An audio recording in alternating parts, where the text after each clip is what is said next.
Roger, oh, hi, how are you? King Roy, good to meet you. Yes.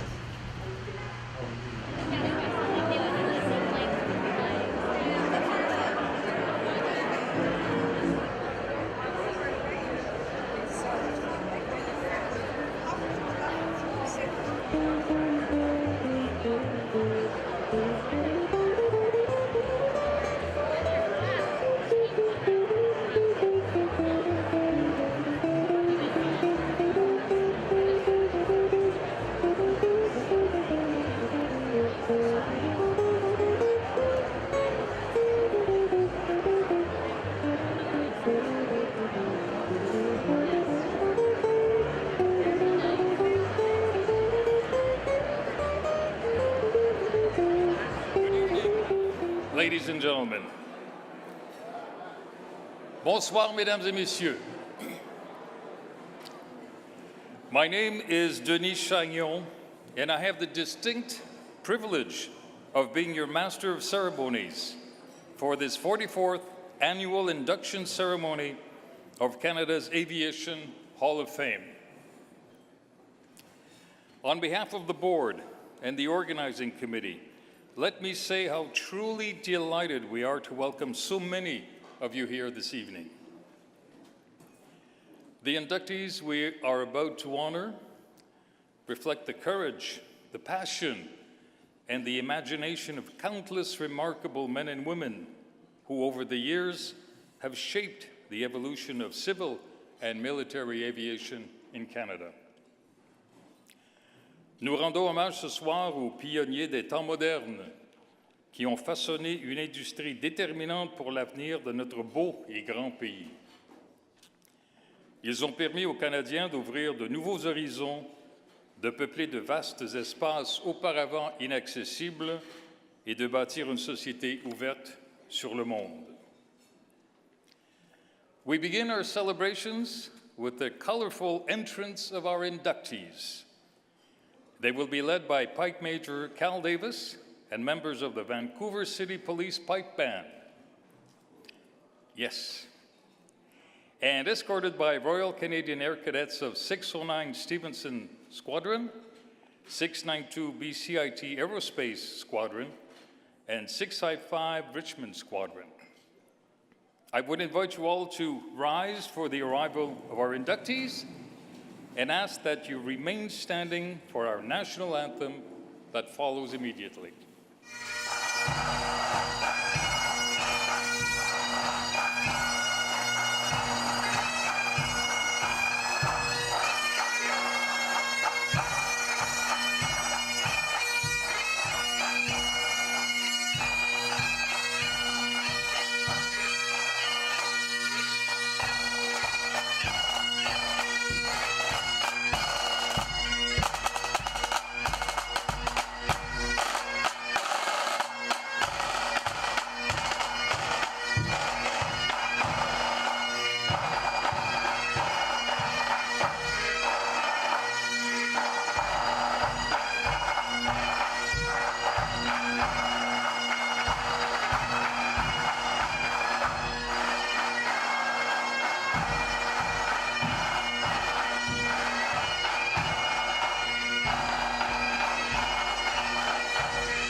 Ladies and gentlemen, to officially welcome you to this year's gala event and to introduce our very special guest, I invite back to the lectern the Chairman of the Hall of Fame, Mr. Rod Sheridan.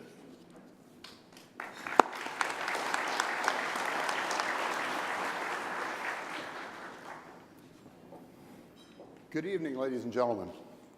A warm West Coast and a little wet welcome to all tonight. To begin with, I want to acknowledge the Lieutenant Governor of British Columbia, the Honorable Judith Guichon, for gracing us with her presence here this evening. as well as our honorees and friends for making the trek, some from all across the country, here to our gala dinner. As aviation enthusiasts, we're sticklers about on time. And it is so tonight. We boarded almost on time. Our virtual voyage of recognition will begin. I will be brief, which will ensure that we depart on time. Indeed, this is an exceptional evening. We have an exceptional evening planned for you, and you have to admit we're in a fairly unique venue for this, to be in the Vancouver airport. I mean, and if you look at everything that's happened, I mean, what else should we expect?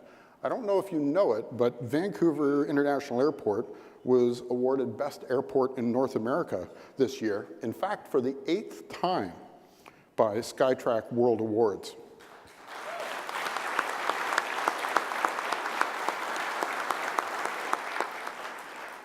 Now, later on this evening, you're going to meet one of my fellow directors of the Hall of Fame, Craig Richmond, and he's going to tell you a little bit about it and maybe share a few secrets about how YVR has been able to attain this.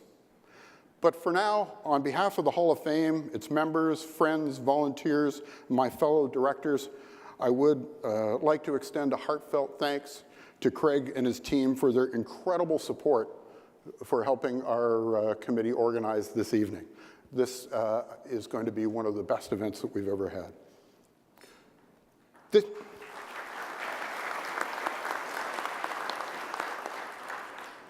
This year, Canada celebrates its 150th birthday. The Hall's 228 members, the 4 that will be inducted this evening, and the Belt of Orion recipients embody the very pioneering spirit that made Canada great. And yet, between the historic flight of the Silver Dart and Chris Hadfield commanding the International Space Station, there remains countless other unsung heroes whose accomplishments should be memorialized in the Hall of Fame. This is where you come in. Induction into the Hall of Fame is a result of rigorous, objective, confidential process. Our nominations committee, made up of dedicated volunteers, does an incredible job at assessing each and every submission. And to keep the membership growing, they need more submissions. We can always use more submissions. Who will be the next aviation pioneer, leader, entrepreneur, or innovator to become a member of the Hall? The answer lies with you and those like you who share in the pride of our heritage. I invite you to consult our website for more details and begin today your contribution to expanding the ranks of Canada's Aviation Hall of Fame. I thank you in advance for your commitment, your support, and to such a noble endeavor. And now it gives me great pleasure to invite to the lectern our very special guest, Lieutenant Governor of British Columbia, the Honorable Judith Guichon.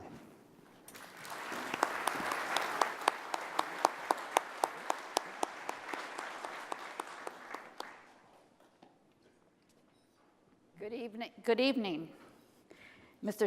Sheridan, Chairman of Canada's Aviation Hall of Fame, distinguished Hall of Fame board members and supporters, and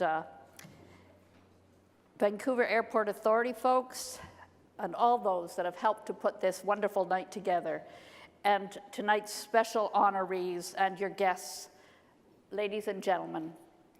Je vous remercie pour cette invitation à me joindre à vous pour Canada's Aviation Hall of Fame 44th dinner. I'd like to take a moment to acknowledge with respect the long history, the wisdom, and the culture of the Coast Salish First Nations on whose traditional territory we're privileged to gather for this gala. My first opportunity to get high and actually handle the controls of an aircraft was when I was about 18 in Abbotsford with Skyways Air Services. That first exhilarating flying lesson so many years ago didn't lead me to a a career as a pilot, but perhaps this was what prompted me to leave Montreal a few years later and drive the 5,500 miles to Whitehorse, Yukon, not to fly, but to meet and marry that kind of adventurous spirit, one of those bush pilots who flew his Beaver in both the Yukon and Northwest Territories. I spent a lot of time in the air.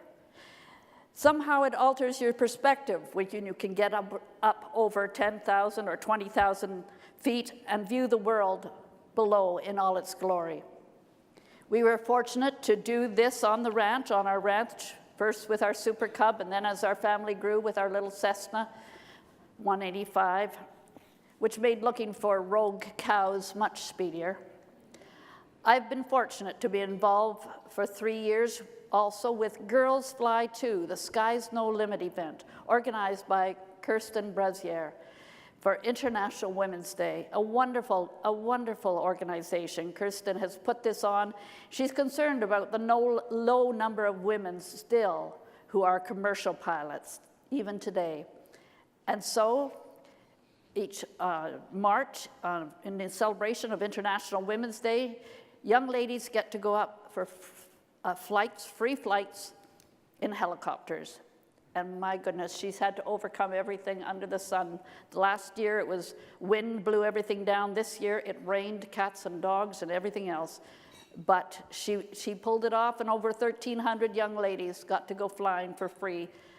My granddaughters were among them, and now my 13-year-old is having her first flying lesson.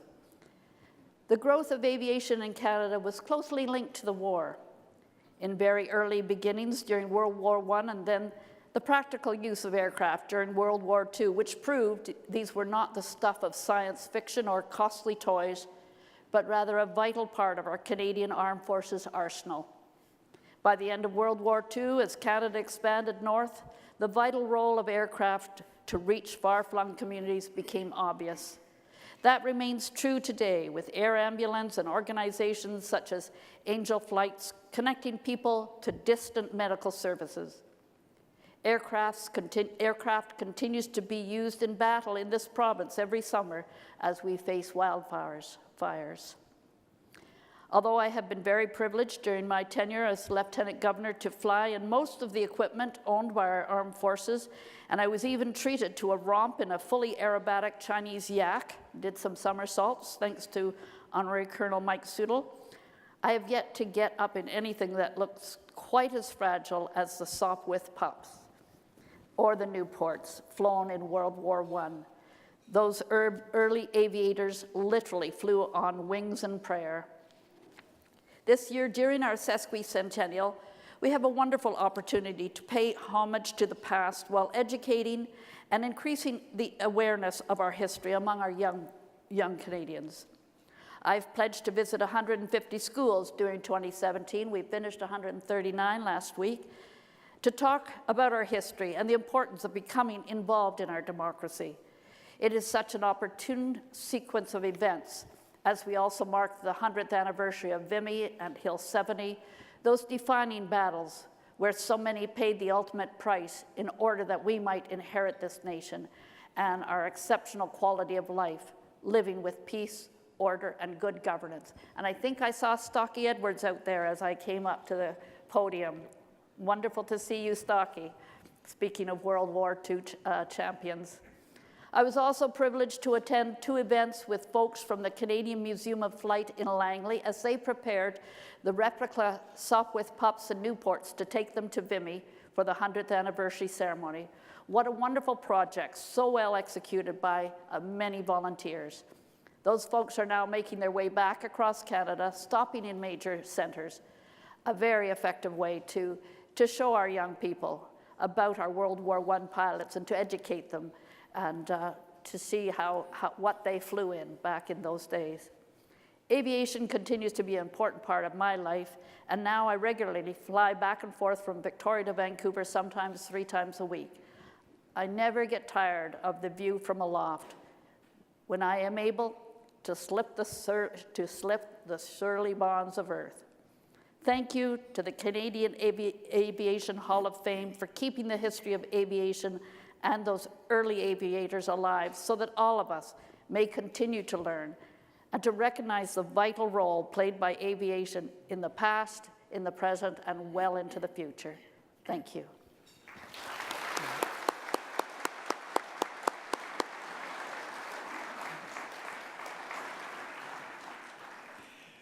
Merci beaucoup, Madame la Lieutenant-Gouverneur. Thank you very much for sharing your memories about what we could say is your flying career, and especially your inspiring words for the young people of our country. Thank you again for having joined us this evening.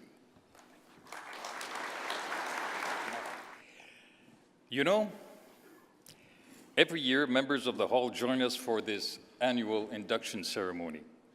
It's always a treat to see them again.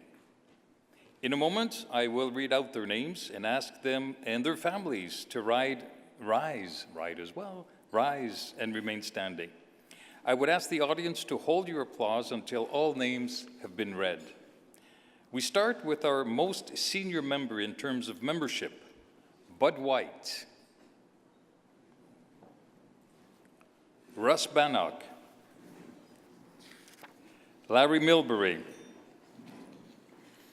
Fern Villeneuve, Barry Marsden, Stocky Edwards,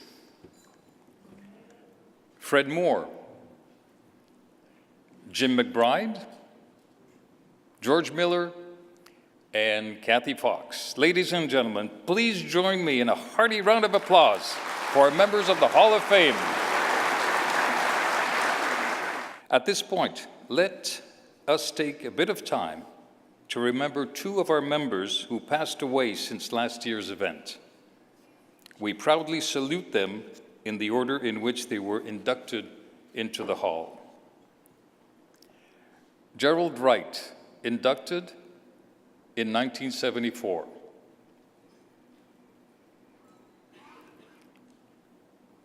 Seth Grossmith, inducted in 1990.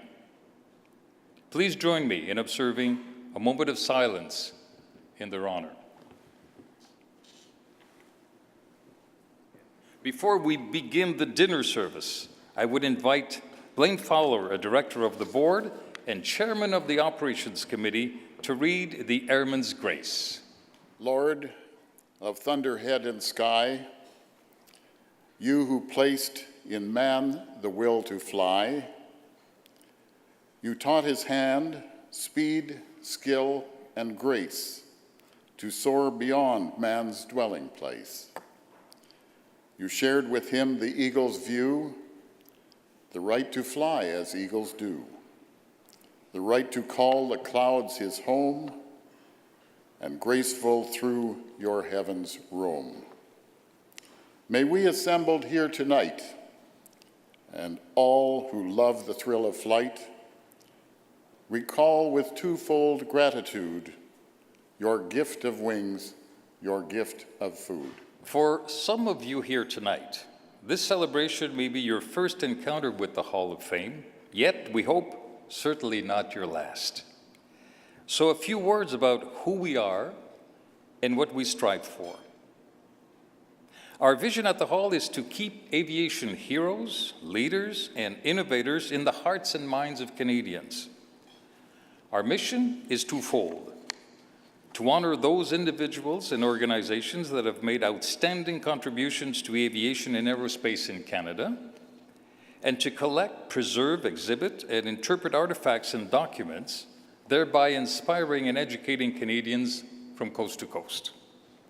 We do so through this annual gala, our magazine, The Flyer, our website, and our museum in partnership with the Reynolds Alberta Museum. De par notre présence au musée, il nous est possible de faire revivre et de perpétuer les moments forts de l'aérospatiale au Canada, grâce à ces anciens appareils, ces photos et ces souvenirs des époques glorieuses qui jalonnent notre histoire. Aviation has inspired books, movies, television documentaries, and yes, poetry. At the Hall, we have our own honorary poet, Pilot Officer John McGee, author of high flight. Although John passed away at the age of only 19, High Flight is one of the best-known aviation poems in the world. John is survived by one brother, the Reverend Canon Hugh McGee in Scotland, who, like the boys' father, served in the ministry. In thanking the Hall for the recognition bestowed upon his brother, he said, "I am very pleased to express on behalf of the entire McGee family our gratification that the life of John is being recognized and honored as Honorary Poet of Canada's Aviation Hall of Fame." John combined two abilities that are not always found together. How many Spitfires do we know that have been flown by poets? Your fitting tribute embraces both of these aspects of John's short life in a most appropriate and distinctive manner. To recite High Flight for us tonight, join me in welcoming on stage Tom Hamilton Lane. Tom is wearing the uniform of his grandfather, Don Hamilton, who was inducted as a member of Canada's Aviation Hall of Fame in 2011. Tom? Oh, I have slipped the surly bonds of earth and danced the skies on laughter-silvered wings. Sunward I've climbed and joined the tumbling mirth of sun-split clouds and done 100 things you have not dreamed of. Wheeled and soared and swung high in the sunlit silence. Hovering there, I've chased the shouting wind along and flung my eager craft through footless halls of air. Up, up the long delirious burning blue. I've topped the windswept heights with easy grace, where never lark or even eagle flew. And while with silent lifting mind I've trod the high untrespassed sanctity of space, put out my hand and touched the face of God. Thank you. So before we close this part of the ceremony, I call upon Robert Porter, another director of the Hall, to lead us into the toast to the Queen. Robert?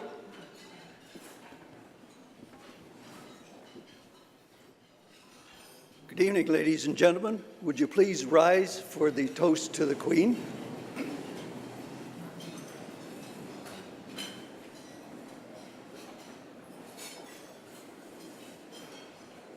Toast to the Queen. The Queen. To the Queen.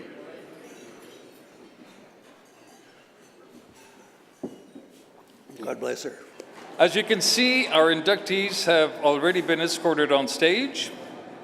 In sequence, I will invite them to step forward and receive the recognition from Her Honor Judith Guichon, after which each will say a few words. Just prior to that, I invite on stage Mike Matthews, a director of the Hall, to lead us into the toast to the members of the Hall. Mike? Thank you, Danny. Your Honor, members of the Hall, inductees, ladies and gentlemen, in this year in which we celebrate Canada's 150th birthday, it is amazing to realize that aviation has contributed to the growth of our nation for over 100 of those years.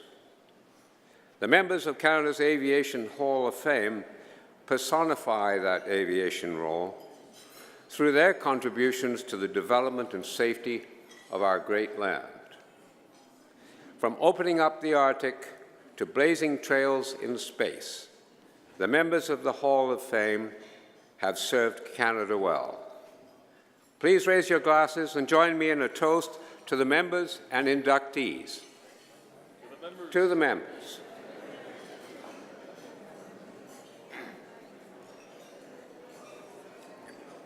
Thank you very much, Mike. And now, the award to our laureates. Our first new member to be is James Errol Dunsford Boyd. A bit of background. Errol Boyd was nominated by Jean Butters, wife of the late Bruce Knight, the eldest grandson of Errol Boyd, who sadly passed away in 2013. In seconding Errol's nomination, Bruce had written, "In the 40s and 50s, having a ride in the family car on Sunday was often the biggest event of the week. In comparison, my plane flights with Grandpa were very special. I remember him explaining the instruments, takeoff and landing, and always safety. His home was like an aviation museum. A rendering of the Maple Leaf, the plane he flew across the Atlantic, occupied the largest wall in the living room. Many notables had signed it, including his navigator, Harry Connor. In another corner of the room, propped against the wall, stood the wooden propeller from the Maple Leaf. Tim Dubé, former military historian with the National Archives of Canada, offered this touching testimonial. What Errol Boyd did with his newly won fame contributed to the advancement of Canadian aviation. As the aviation editor for the Toronto Star and the Star Weekly newspapers, he turned his personal fame to promoting air-mindedness in Canadians. And Bill Wheeler, editor of the Canadian Aviation Historical Society Journal for 48 years, and himself a member of the Hall, once wrote, "As a pilot during the First World War, Boyd pioneered night fighting, flying an open cockpit, marginally powered BE-2C aircraft, almost totally devoid of navigational aids, over a blackout England in an attempt to intercept raiding German Zeppelins." Attending this evening is Errol Knight and his wife, Joanne. Errol is the son of the late Bruce Knight and a great-grandson of Errol Boyd. Joining them is Errol Boyd's grandson, Robert Henderson, and his wife, Lisa. Jean Butters will be receiving the award on behalf of the family.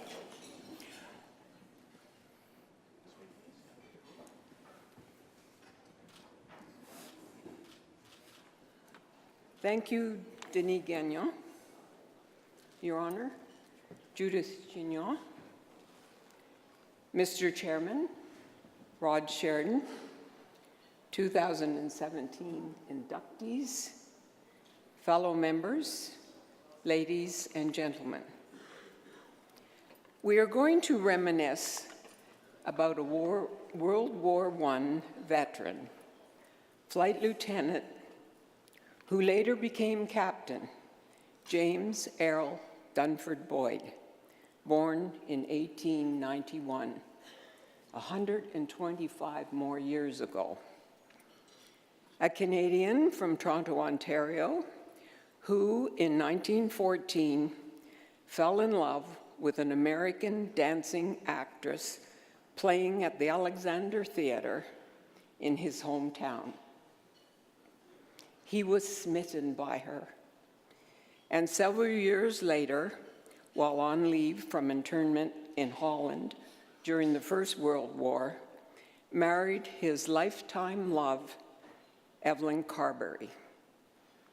They had 5 daughters, 8 grandchildren, many great-grandchildren, and many, many more descendants.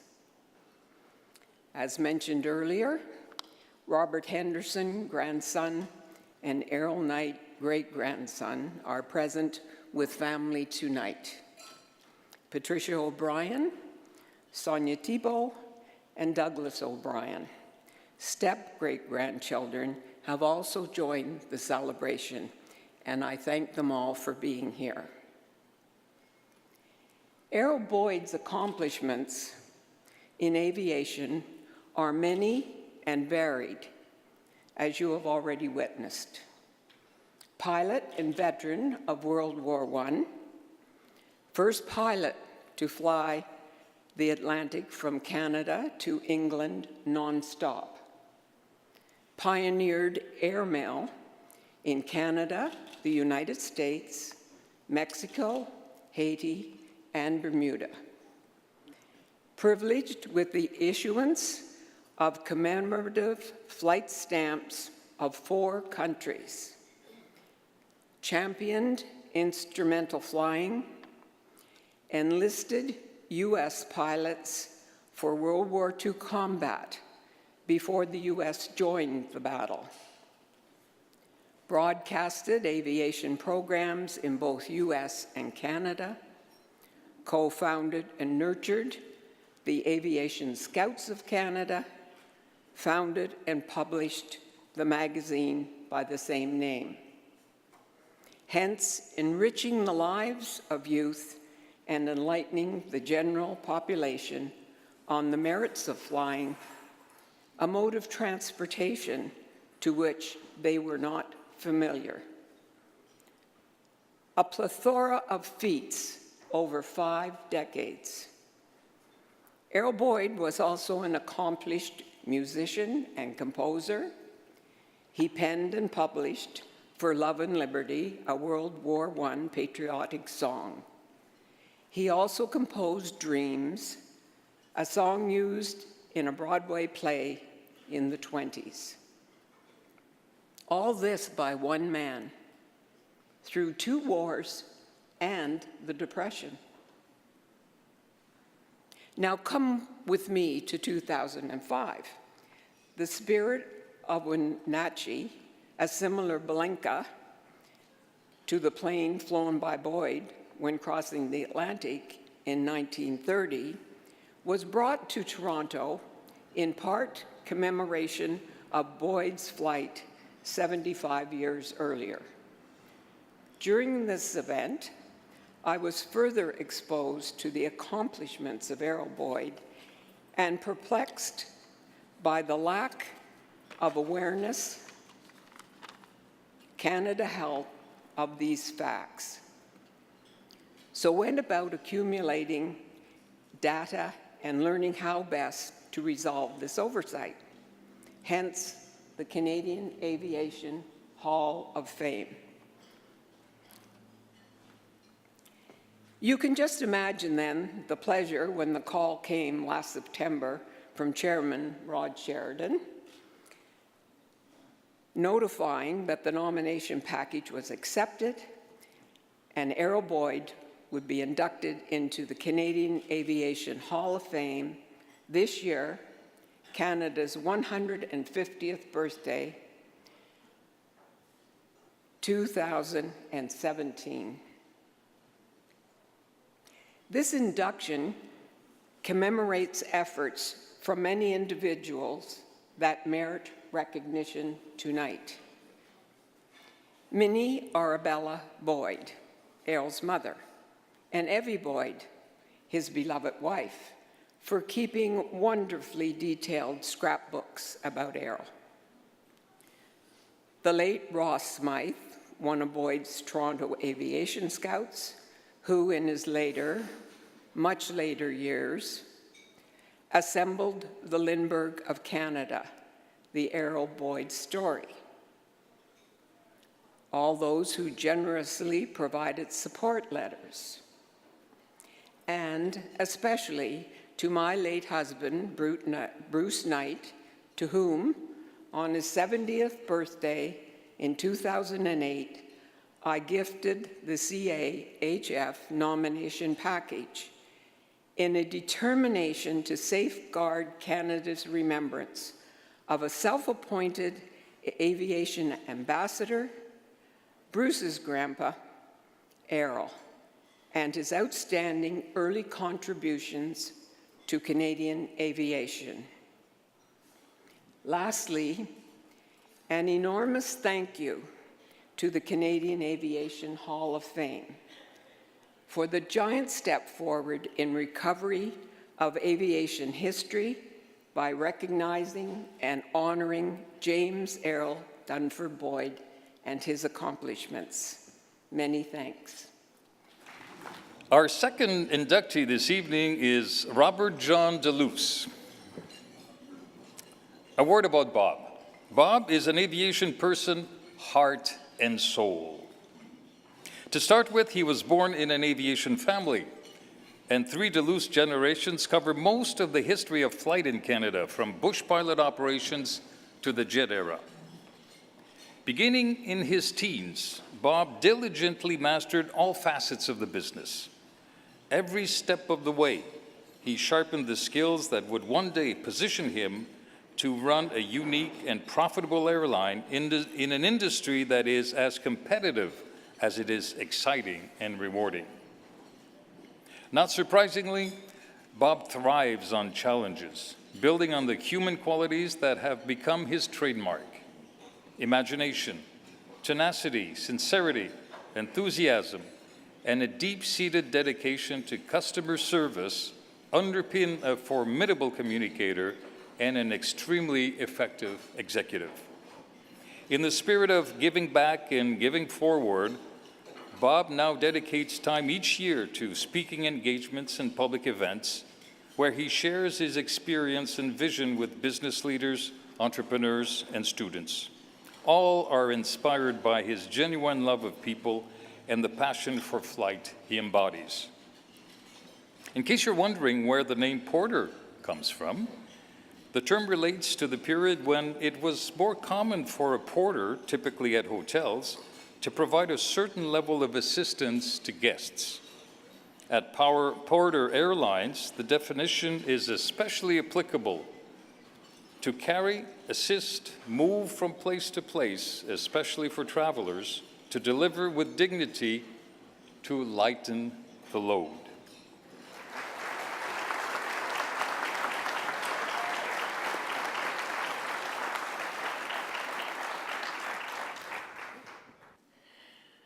Thank you, Denis. Good evening, Your Honor, Mr. Chairman, fellow members of the Hall, ladies and gentlemen. Thank you also to my family, friends, and colleagues who made time to travel to Vancouver and attend this event. It is a special honor for me to be included in the company of so many distinguished members of Canada's Aviation Hall of Fame. People such as Russ Bannock, Jack Austin, Angus Morrison, Laurent Beaudoin, Max Ward, and many others who I have enjoyed the pleasure of knowing and working with. Congratulations also to my fellow inductees and their families for their own recognition.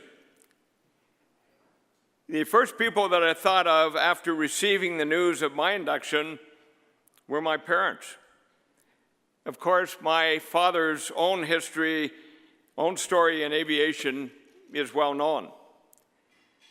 I was extremely proud to be at the Hall of Fame ceremony with other family members 10 years ago when he was inducted for his many accomplishments. My mother, Angela, on the other hand, never really received the level of recognition that she deserved. Not only did she manage a household of 9 children, but she was actively involved in various businesses over the years and had an equal role with my father in starting that first airline back in 1951. She was also, in a certain sense, the original financier for White River Air Services. It took selling her personal red chestnut canoe to raise some initial capital to help purchase an Aranca Chief aircraft and get that first business off the ground. She often told us this story and regarded it as perhaps her smartest investment. The process of reliving a lifetime of memories is very emotional. There are so many people, places, and companies that help write my own story, and to which I owe a debt of gratitude. Some are here in the room tonight. These memories crystallized for me as I was reluctantly forced to take time going through photos and other memorabilia as part of the process of preparing for this event. Sometimes you sort of cringe just a little bit when you see yourself as a boy lined up with your siblings in the matching hand-knitted airplane sweaters, or pumping floats on the dock when you are a bit older. But I know for myself and my brothers and sisters that we all place great value on these early experiences. My first unofficial flying lessons came when I was about 6 or 7 years old. Initially, I was allowed to do some steering and then progressed to navigating, climbing, descending, and eventually taking off and landing as I got older. On one occasion, a particular pilot had enough confidence in me to take a short nap and to leave me at the controls while we were in level flight on our way to Holly Lake. The rear fuel tank ended up running dry on the single-engine Otter we were flying. That certainly woke the pilot up, but by then I had already changed tanks and given the wobble pump a few strokes as he had previously instructed me to do in such an event. Everything turned out just fine, but I did learn just a little bit extra on that particular flight. So I'd also like to make special mention of my own family, particularly my wife, Catherine. We have been together now for almost 45 years.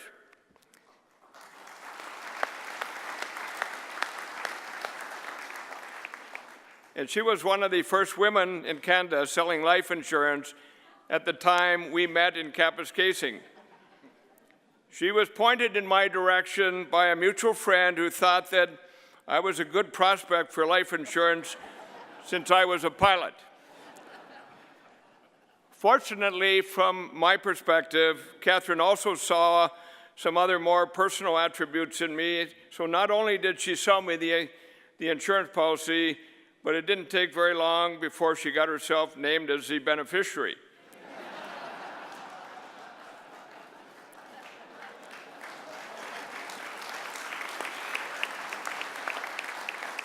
Now, on my part, I have worked particularly hard at ensuring that she never had occasion to collect on that policy. I did manage to get Catherine to take flying lessons at one point early on, and she accumulated some 18 hours, including at least 3 or 4 solo flights. Unfortunately, a ski accident resulting in a broken leg sidetracked those lessons. The real reason she did not complete her license had more to do with the fact that she had moved on professionally from life insurance to a very successful real estate career. And for many years, in addition to developing her own business, she was also the one taking care of things at home, managing our household and our real estate, along with our children.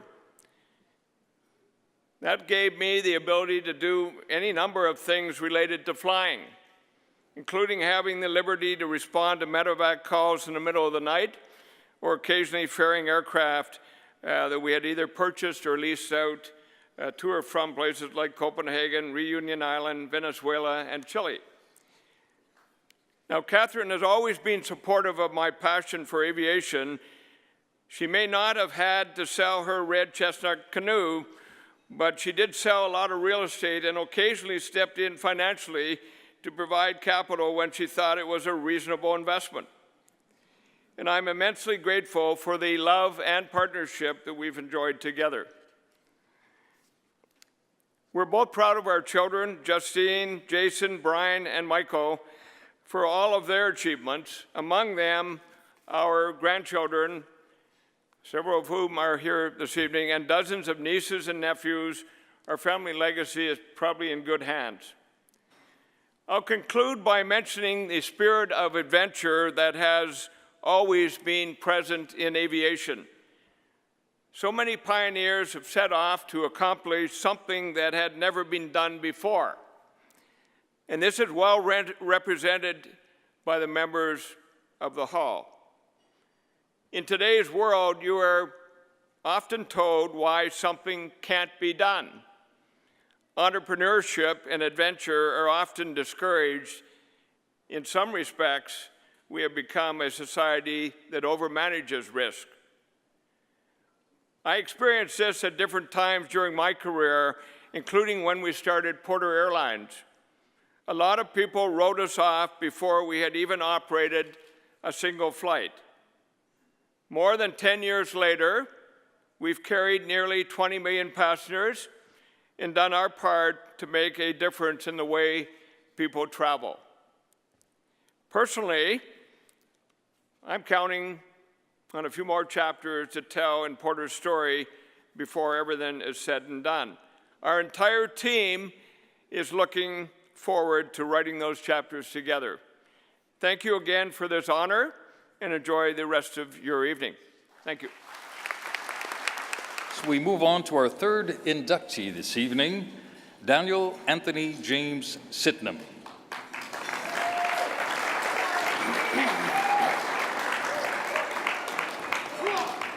The fan club is at work already. When one is in conversation with Danny Sydenham, one is struck by his passion. Passion for his passengers, passion for his employees, and passion for the world around him. He cares deeply about the safety and comfort of his guests, as he calls the thousands of people who fly with Helijet every year. He is deeply committed to the people who give all they've got to make the company successful so that it keeps contributing to the well-being of his community. And he is keenly aware of the enormous human challenges that wait halfway around the world for people like him. Yes, it's all about people. It's also about the leadership, management, and personal skills he has honed over a lifetime, one being persistence.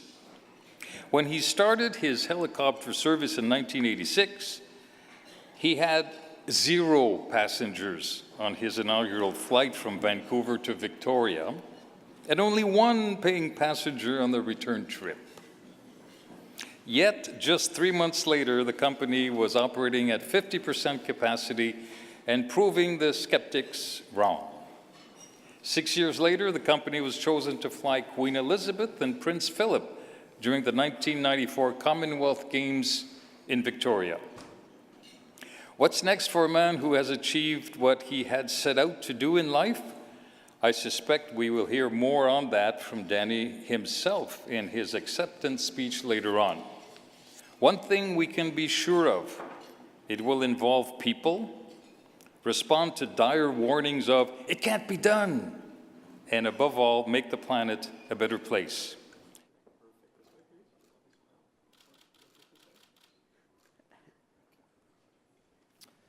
Your Honor, Mr. Chairman, fellow members of the Hall, ladies and gentlemen.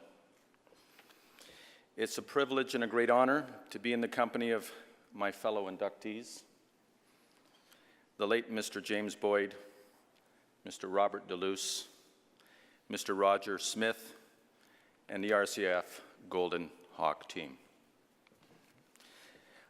This moment's very humbling experience and somewhat surreal to be sharing with many of my real close colleagues, my board of directors, my partners, many of the Helijet management team, and all the professionals I've worked with.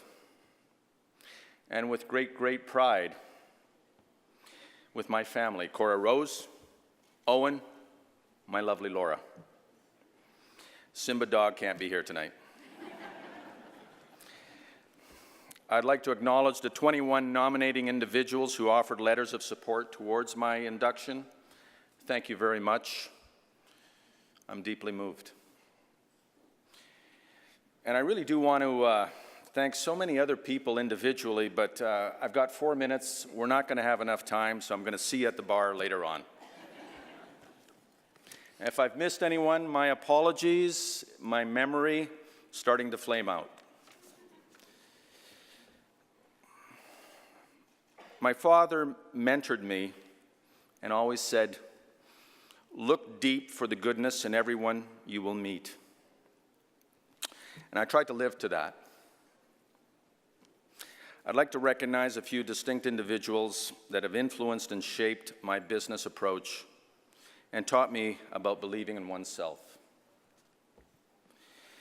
My original and continuing long-standing partner and our chairman, Mr. Alistair McLennan, sitting over here, who so much believed in me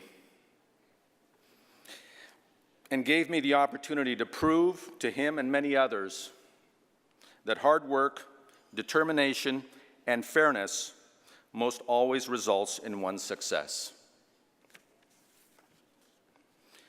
I want to personally acknowledge Steve Saunders, Stuart Vorberg, Brian Walker, and their families for the great support and the untiring commitment that they've given Helijet and the management team and all the people that work at our company.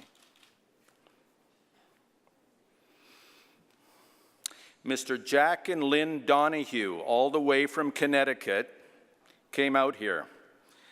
Jack fought hard in '86 and '87 to convince his company and ourselves to introduce the Sikorsky F-76 to Helijet's point-to-point concept. He said, "Come away from the dark side, Bell Helicopters, and come to us." And it's Jack's drive and support of our business plan that gave us the confidence to believe in Jack. To him and his product line, thank you, Jack.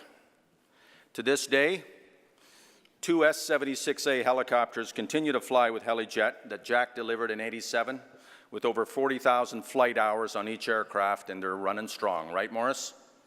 Yeah.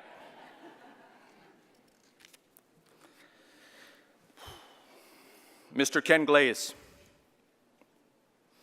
What can I say, my brother? He who wears his heart on his sleeve relentlessly built and maintained the flight standards and the brand for Helijet, resulting in what we have now become the world's most recognized and sustaining scheduled helicopter airline in the world. Ken, we simply couldn't have done it without you. Your determination, your passion, your all. I thank you. I got to mention Ken Glaze, Mike Matthews, Doug Hare, Bill Liddell. Thank you for getting me to the podium. I greatly appreciate it. Thank you.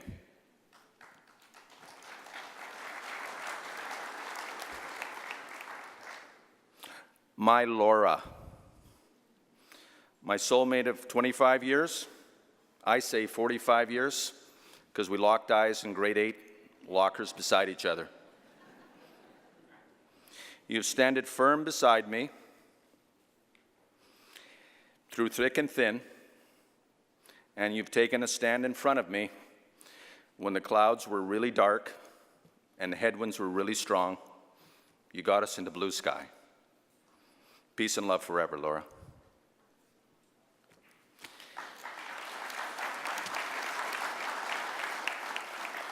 What's next? I recently traveled to Africa with my family back in January, February. We learned a lot, seeing others less fortunate, although with the will and desire so strong to succeed and stand proud.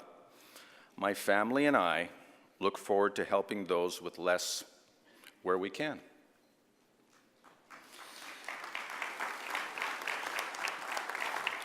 So when I think back where we started, I frequently reflect on my father, who every day trudged up those stairs, residing and inventing things in a small office at 70 Riverside Drive that our chairman, Alistair, ran his warehouse at. And with a big find the goodness in everyone's smile, would always greet Alistair or I with that Robert Frost line. The woods are lovely, dark and deep, but I have promises to keep, and miles to go before I sleep, and miles to go before I sleep. This one's for you, Pops. Thank you.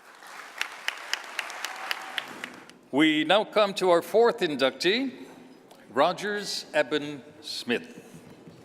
Passion is also a word associated with Rogers Smith, the passion to follow your dreams. Rogers always wanted to be a test pilot, and boy, did he become one. How many people do you know who have flown faster than a speeding bullet? Except perhaps the guy with the red cape, the tight blue outfit, and the big S on his chest. Obviously, an explanation is in order, so let me take you back some years ago when, on the same day, Rogers flew one of his fastest flights and one of his slowest. One fine morning, while working for NASA in the United States, Rogers settled into an SR-71 Blackbird spy plane close to 3 times the speed of sound at an altitude of 80,000 feet. That afternoon, he casually went hand gliding for the first time in his life. his slowest flight ever.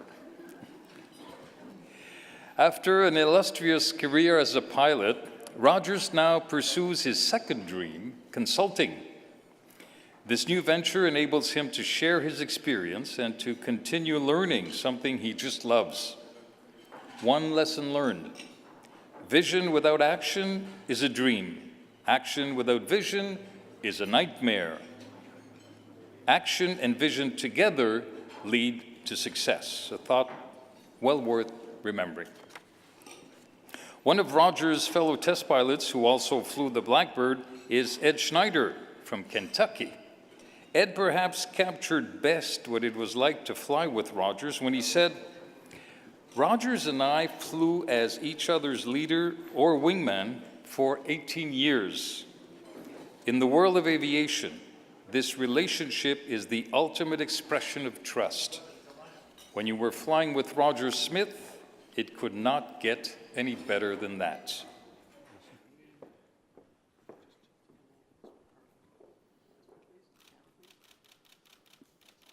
Good evening, Your Honor, Mr. Chairman, honored guests, ladies and gentlemen. It's truly an honor to be up here and a real thrill to participate in this outstanding evening.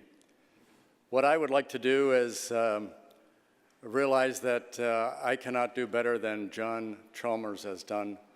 He has told you all about the things I've done. What I want to talk to you about tonight is some of the things that I've learned along the way.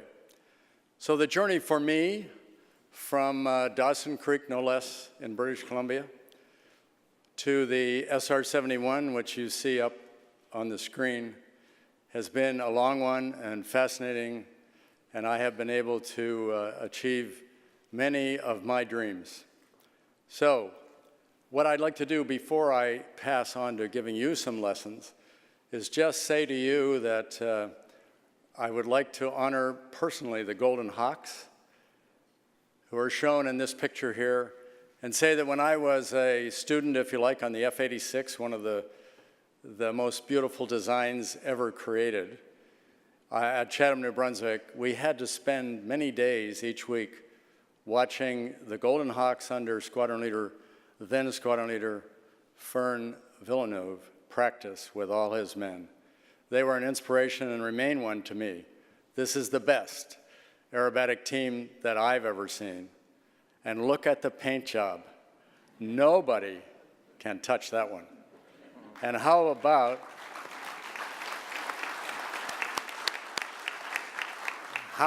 the name for an aerobatic team? None better than Golden Hawks. So, what I would like to do, lesson number one, I'll share with you with the next slide up. This is a man that was very important to me in my life at NASA. His name is Bill Dana. He was my friend, my mentor, my boss, and a very famous test pilot. He was the last man to fly the rocket plane, the X-15. So what we learned, Ed Schneider and myself, when we first came to what is utopia for test pilots, Edwards Air Force Base in the middle of the Mojave Desert. What he said to us is shown now on the screen. And it's great advice for all of us for a lifetime. Always take your job seriously, he told us. Never take yourself seriously. Now, I have to admit to you, there are a lot of test pilots that get that mixed up. There are even some politicians that get it mixed up. So, in the spirit of Bill Dana, I want to share next with you a short video. Now, I want to talk to you about this. It has meaning to me. Basically, I like it. That's why I'm showing it to you. And Bill Dana would approve. Run it.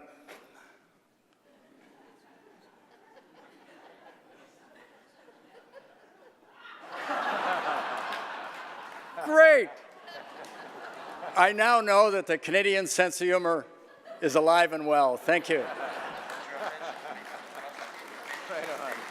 Okay, next. You've seen this handsome devil in some other pictures that John produced. This is me at age 1 in Dawson Creek, dressed to the nines, as you can see. But what I'm going to show you next is really true. Honest, it really happened. Look on the back, and this is what you see. That's my name, written by my mother, and it says under it, "Keep this for the Hall of Fame." And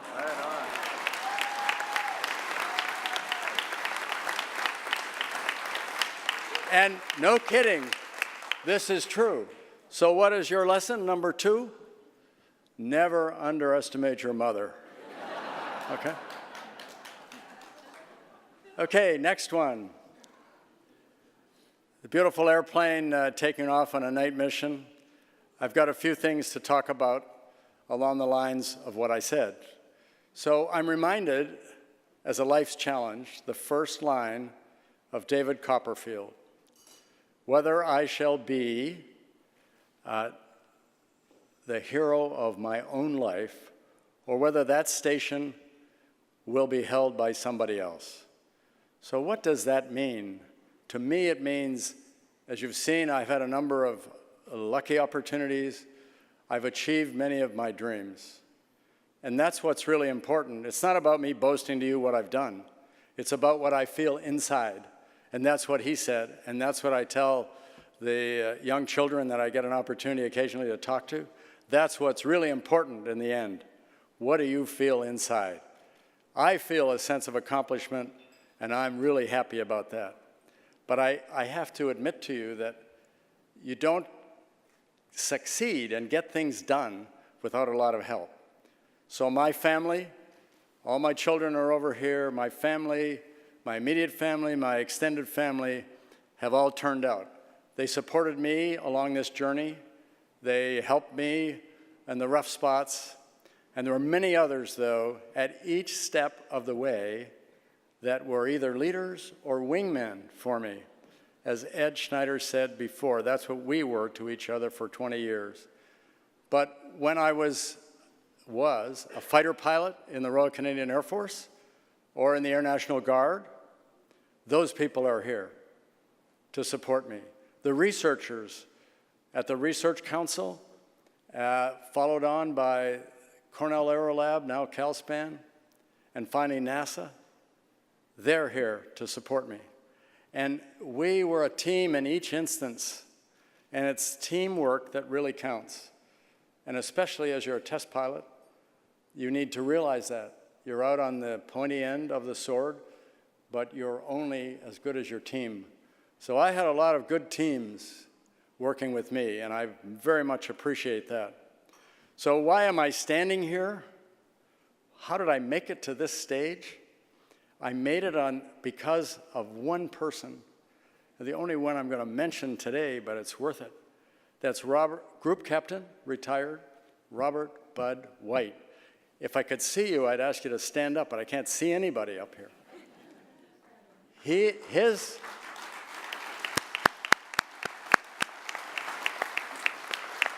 is a man of boundless energy and unbelievable persistence, and all the board members can attest to that. So I'm standing up here because of you, Bud.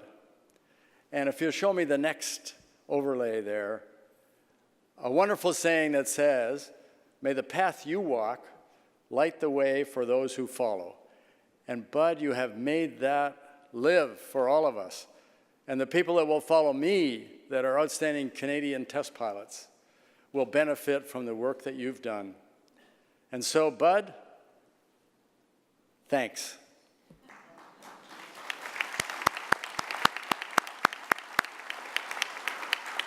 So in closing, I will say, merci beaucoup, mes amis, et ma famille. And finally, cheers to all of you. Thanks. The Belt of Orion. This Award of Excellence honors organizations, groups, societies, or associations who have made outstanding contributions to the advancement of aviation in Canada. The Golden Hawks. When we look back at the exploits of this legend among legends, What comes to mind is quintessential teamwork, sublime cohesiveness, and the classic one for all and all for one. Retired Lieutenant Colonel Dean Black, Executive Director of the Royal Canadian Air Force Association, once wrote, "The men and women, air crew and ground crew, line staff, and operations of the Golden Hawks were ambassadors for Canada and Canadians. We are indebted to all of them for having shown the loyalty, pride, and commitment needed for success." How fortunate we are this evening to have with us two original members of the Golden Hawks team. Retired Wing Commander Fern Villeneuve, the first team leader of the Golden Hawks and a member of the Hall. And retired Corporal John Elmos, the last crew member to have served with the team from start to finish.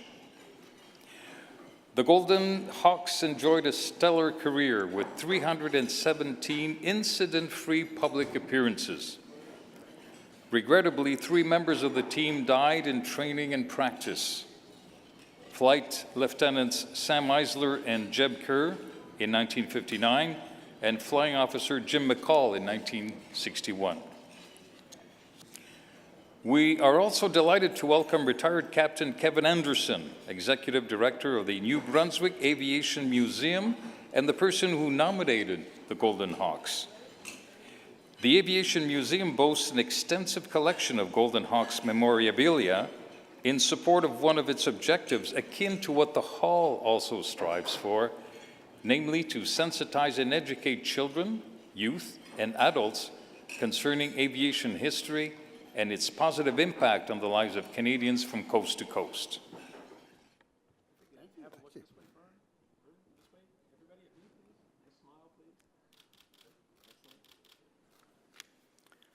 Your Honor, Mr. Chairman, and fellow members of the Hall, ladies and gentlemen, I would like to start right off by expressing the eternal appreciation of the Golden Hawks for this recognition.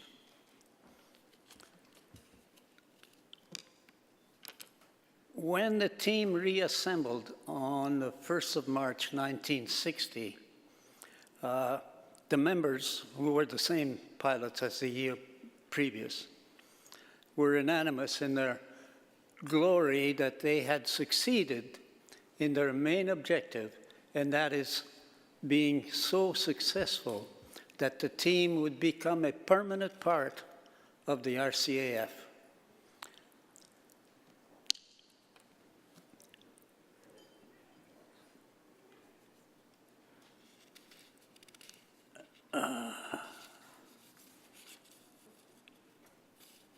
The most memorable event for me that I would call success happened when we performed in Andrews Air Force Base in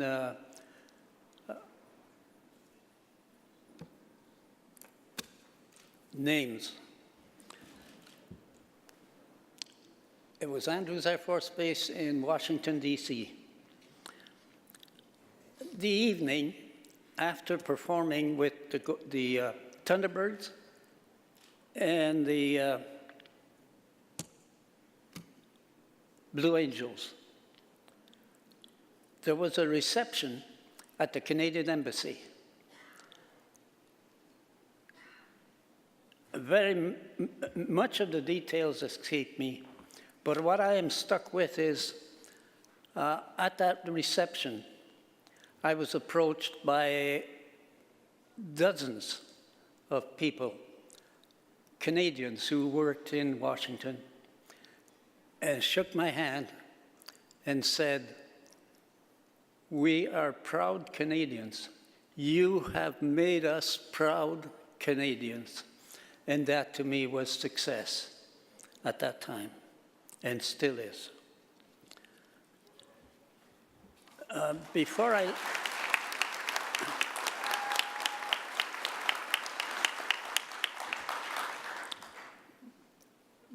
leave, I would like to comment, as I watched the performance on the screen the thoughts of my friends who flew with me and the confidence that they had. They followed me through those maneuvers without a blink.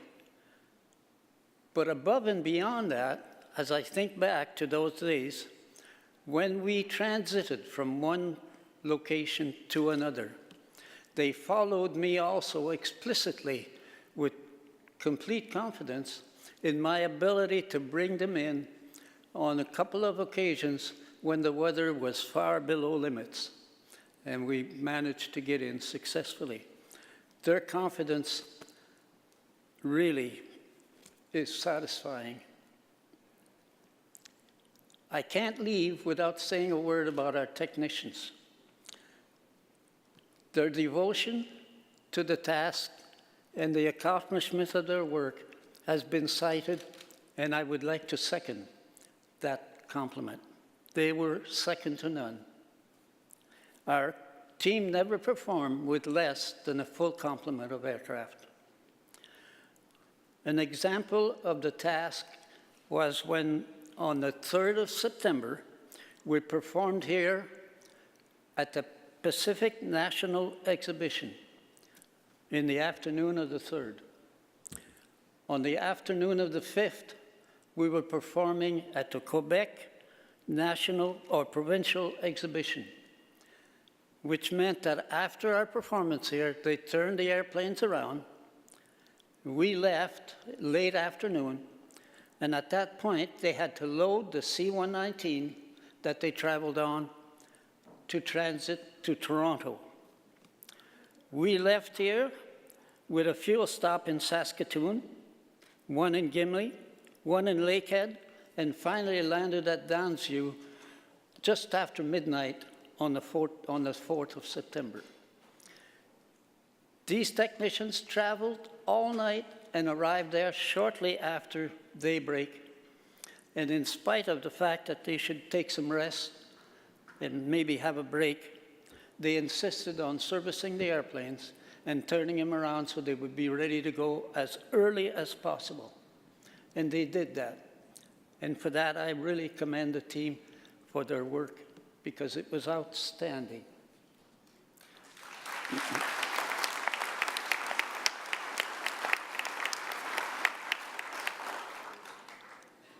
I would like to add my own personal congratulations to the 2017 inductees. Congratulations.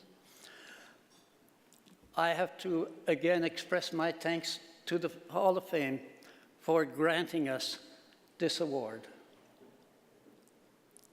I would like to thank Kevin Anderson of the New Brunswick Aviation Museum for the initiative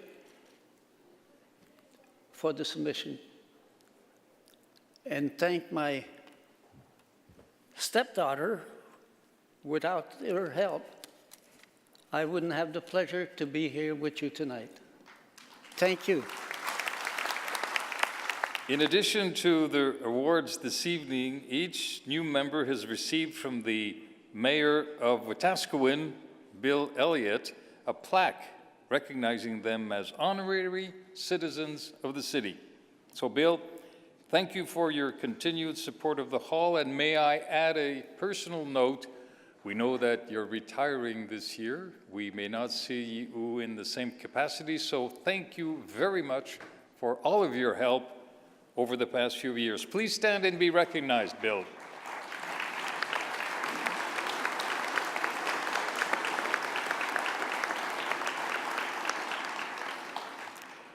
Mesdames et Messieurs, ladies and gentlemen, it now gives me great pleasure to introduce our guest speaker this evening, Craig Richmond, President and CEO of Vancouver International Airport. Craig assumed this function in July 2013 following a career in airport management that included more than a decade in operational roles here at YVR. Of particular interest during his tenure as VP was overseeing the safe and efficient handling of passengers diverted to YVR in the aftermath of September 11, 2001. What a challenge that must have been. Throughout his career, Craig championed airfield safety, including the introduction of the first radar debris detection system to a commercial airport, led strategic planning and community consultation for major changes to runway operations, and spearheaded improvements to YVR's world-renowned customer service. He has also served as the organization's lead spokesperson during crisis and issue response. Representatives and fans of the Golden Hawks will be interested to learn that between 1980 and 1990, Craig served in the Canadian Armed Forces, piloting fighter jets both locally and abroad with 439 and 441 tactical fighter squadrons on the CF-104 and CF-18 aircraft. Please help in warm acknowledging the presence of Craig Richmond. Ladies and gentlemen. Oh, thank you, Denis. Bonjour tout le monde. Bienvenue à Vancouver. Ni hao. Woshi Lei Chi Min. I'm Craig Richmond. Members of the hall, ladies and gentlemen, on behalf of YVR, thank you for being part of the 44th induction ceremony for Canada's Aviation Hall of Fame. We're honored to be the host this year. I'd like to acknowledge Her Honor, the Honourable Judith Guichon, Lieutenant Governor of BC. Your Honor, we greatly appreciate your attendance at this ceremony. I'd also like to congratulate our inductees to Canada's Aviation Hall of Fame. How about another round of applause for them?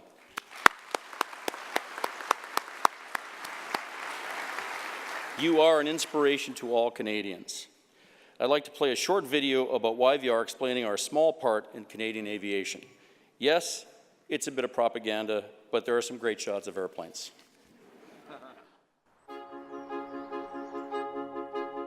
Located 20 minutes from downtown Vancouver, on Canada's west coast, is Vancouver International Airport, a world-class sustainable connecting airport hub.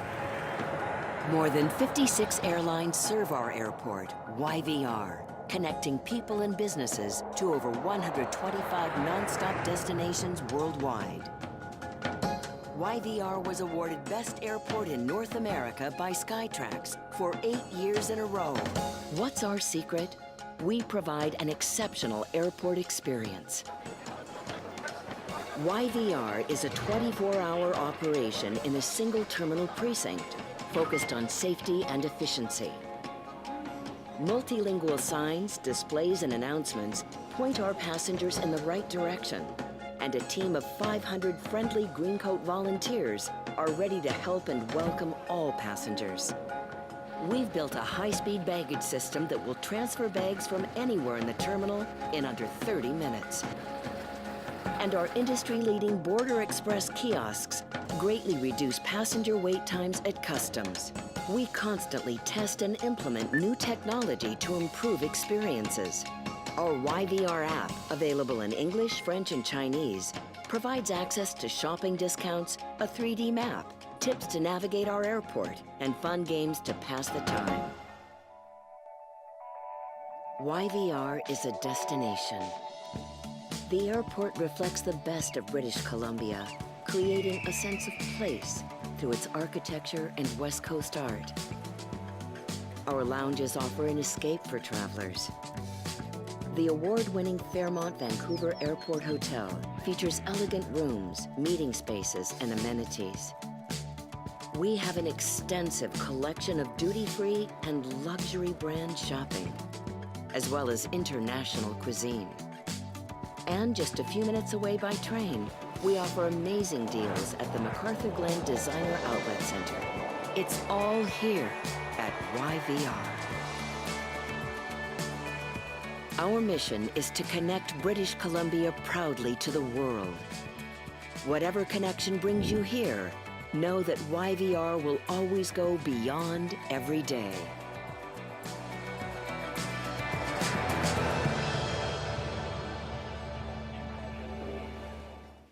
I think we're all inspired by the stories of our inductees tonight. I know I was. What lessons should we take away? Clearly, perseverance, bravery, guts, brains, creativity, certainly all of these present in spades. And we can all appreciate the hard work and personal risk it took to build and fly the aircraft and the businesses that we honor tonight.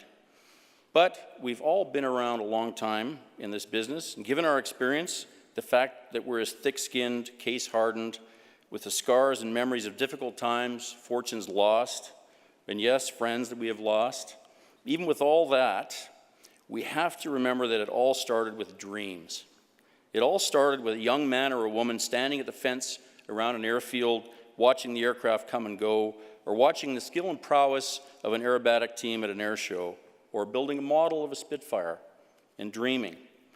We need to remember that modern aviation descends from thousands of years of human longing, and that it is magical. We need to rekindle that sense of awe in ourselves. Why is this important? Well, let me illustrate why in a short story about my family. In 1903, my great-grandmother left Liverpool, England with her 4 young boys, one of them, of course, my grandfather, heading to BC to join her husband, who had found work on the railroad. It took her weeks of travel by ship and by rail, and it was not pleasant and it was not easy, and travel with children has never been relaxing. Apparently, by the end of the rail journey, which took 3 weeks and ended in Boston Bar, she had tied her boys to the seats with twine. The journey those days was once in a lifetime and was monumental. For some contrast and wonderment, let's think about this journey in reverse tonight. At another part of this terminal, just a short 10-minute walk away, at the gates, starting just a few years ago, jet aircraft flown by Air Transat, British Airways, WestJet, and Air Canada flew off into the night towards London with a total of almost 1,700 passengers. They will have already eaten a meal as I speak and be settled in for a movie. Soon they'll fall asleep, and in a total of just over 8 hours, they will land safely in London, England. Think of it. It's a technological marvel. It's incredible. To my great-grandmother, it would be simply magical, unbelievable. A hazardous, difficult journey of a month reduced to a third of one day. This is astonishing. The stuff of dreams. Can you imagine that feeling? Can you touch that with your heart? I know it's not easy to capture that sense of amazement because aviation is such a big part of what we do, and because aviation is so commonplace, so tightly woven into the daily fabric of our civilization that we hardly notice. We hardly notice that last year over 3 billion people flew on aircraft around the world. Aviation's everywhere. We transport people for commerce, to do business, for diplomacy, for pleasure, to escape war and hardship, to send our best and brightest to faraway lands to save lives. We transport goods all over the world, pharmaceutical goods, technology, spices, food.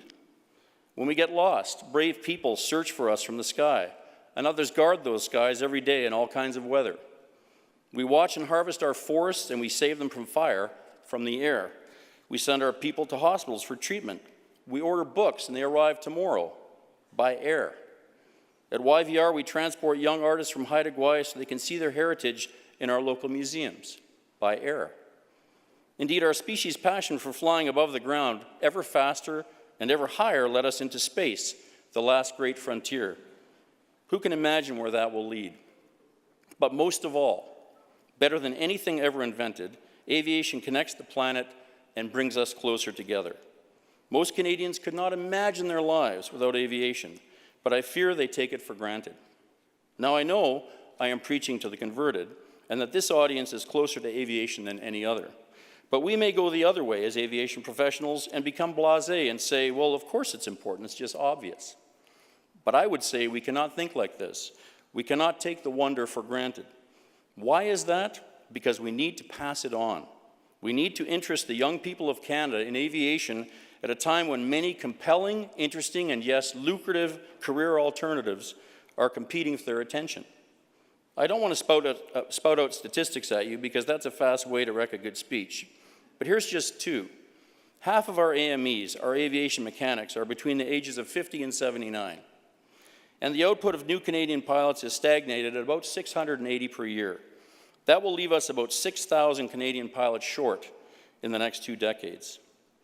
There are many reasons for this. Demographics. There just aren't as many second sons and daughters out there eager to get off the farm and explore the wild blue yonder. People gaining their experience through military flying has also shrunk dramatically. When I was training in the 80s, CFB Moose Jaw was the busiest airport in Canada. Those days are long past. Finally, cost is another barrier. Aviation training is not cheap, and entry-level positions don't pay all that well. Clearly, we need to convince our governments at various levels to add more financial programs to encourage entry into this critical part of our economy. Given these limitations, it's important that we make it our mission, our moral imperative as aviation professionals, to actively seek out young people to get them interested in aviation.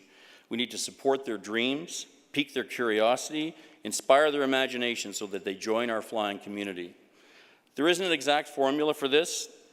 You may volunteer with the Air Cadets, or bring interns into your business, or you may make the time for conversation with someone who's trying to decide on a career. You may be able to take someone for their first flight and hand them the controls. Magic. However you do it, it's critical for all of us to increase our efforts in this lifelong recruiting enterprise. We need to imbue young people with the idea that aviation is amazing and to make them want to be a part of it. So rekindle your sense of wonder and pass it on.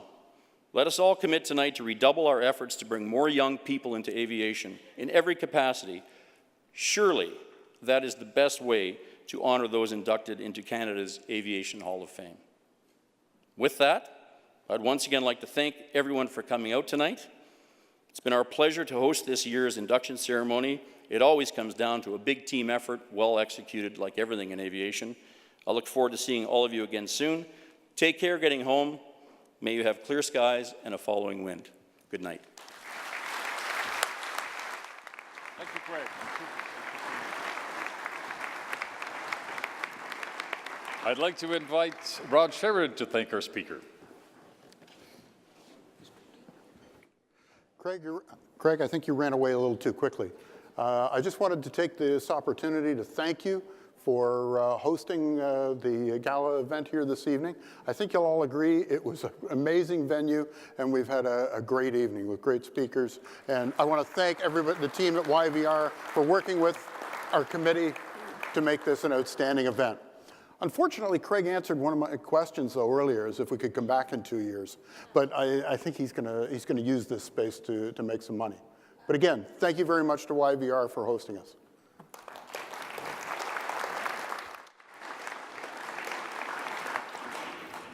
Well, thank you, Rod. Our fabulous 2017 induction ceremony sadly has come to an end. As Rod mentioned earlier, such a magnificent event would not have been made possible without the generous support of our sponsors and partners. So I'd like to thank in particular our venue sponsor, Vancouver International Airport, and Craig Richmond's incredible team. Thank you so much for your support. A big thank you as well to all those companies and organizations whose names and logos you've seen this evening and in the program. We truly appreciate their support and confidence in the hall. Merci aussi à ceux et celles qui ont assuré la traduction française de tous les textes destinés au programme de la soirée et aux autres publications du Panthéon. Also working behind the scenes and for whose efforts over the past months, this event would not have been possible, are Blaine Fowler and his dedicated operations committee. But Craig, you did such a magnificent job in presenting them. Thank you. Let's not forget Rick Riddell, the gala's official photographer. You've seen him walking around taking pictures all evening. Terrific. A special thank you to Your Honor, Judith Guichon. It was truly a privilege to have you share in this very magic moment.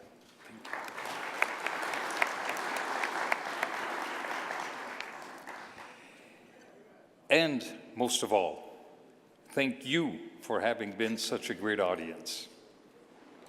And to recognize and to thank you, I've been told that guests may take the floral centerpieces home with them. They're on your table. The only problem is you have to decide who takes it. That's your job. As you leave this evening, don't forget to sign up for membership or to become a friend of the hall. We really want you to be a friend of the hall. All of the information can be found in tonight's program or later on our website. As you leave tonight, you can pick up complimentary copies of Skies magazine and the beautiful annual report of YVR, truly a magnificent publication. A reminder again of the photo session at the back of the room for current and new members of the hall. And finally, let's do it. Let's join in a final hoorah for our inductees.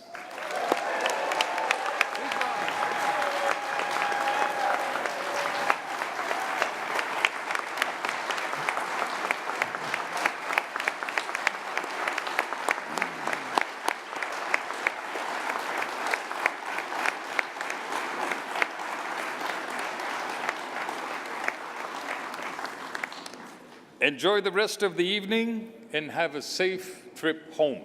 Au revoir.